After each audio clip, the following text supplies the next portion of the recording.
रामनवमी के मौके पर हैदराबाद में भव्य शोभा यात्रा निकाली गई। इस मौके पर गौश महल से विधायक टी राजा सिंह ने जमकर सियासी बयानबाजी भी की। राजा सिंह ने आरोप लगाया कि असदुद्दीन ओवैसी ने वक्फ प्रॉपर्टी पर कब्जा किया है, इसलिए उसकी जांच के लिए एसआईटी का गठन किया जाए।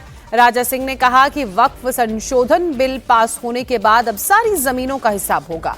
वहीं राणा सांगा को लेकर समाजवादी पार्टी के नेता रामजी लाल सुमन के बयान का जिक्र करते हुए राजा सिंह ने कहा, इस तरह की बयानबाजी करने वालों को सबक सिखाने की जरूरत है। निजाम की नगरी हैदराबाद में ये रामनवमी की शोभा यात्रा है। धूलपेट के आकाशपुरी हनुमान मंदिर से शुरू होकर ये शोभा यात्रा विधायक टी राजा सिंह के निर्वाचन क्षेत्र गोशा महल के सुल्तानपुर बाजार तक चली।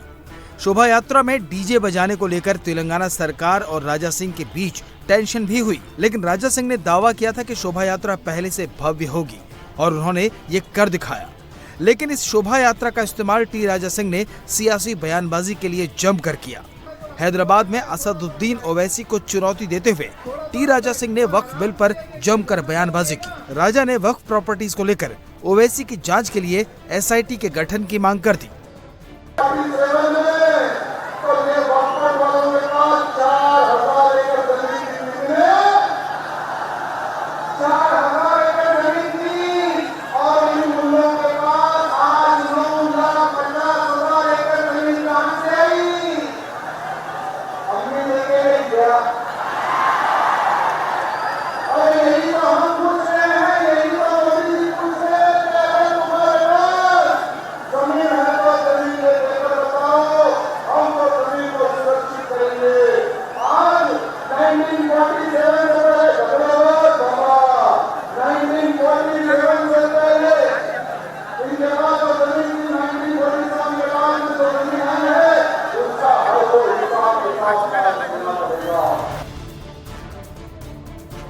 ये शोभा यात्रा धूलपेट, पुराना पुल, बेगम बाजार, सिद्दी अंबर बाजार, गौलीकुड़ा गुरुद्वारा और हनुमान व्यायामशाला से होकर गुजरी।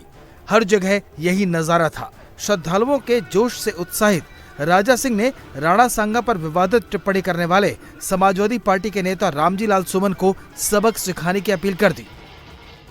तो मैं उस मुलायम पार्टी के उस नेता को कहना चाहूंगा कि राणा सांगा जी ना होते तो हमारा भारत देश सुरक्षित नहीं होता और ना ही हिंदू समाज सुरक्षित रहता।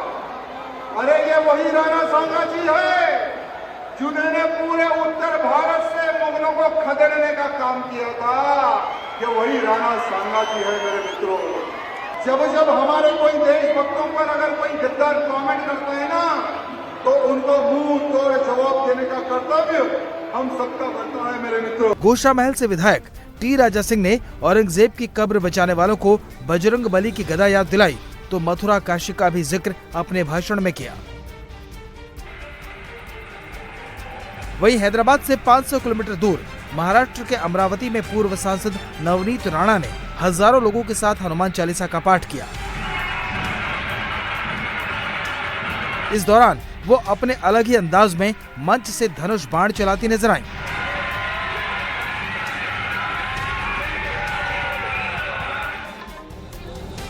अब नागपुर की तस्वीरें देखिए। ये वही महल इलाका है जहां पर कुछ दिन पहले दंगा हुआ था और इन इलाकों में कर्फ्यू लगा था, लेकिन रामनवमी के मौके पर शंखनाद के साथ शोभा यात्रा निकली। इस दौरान बीजेपी के नाम के पोस्टर लगाए गए जिनमें लिखा था, एक हैं तो सेफ हैं।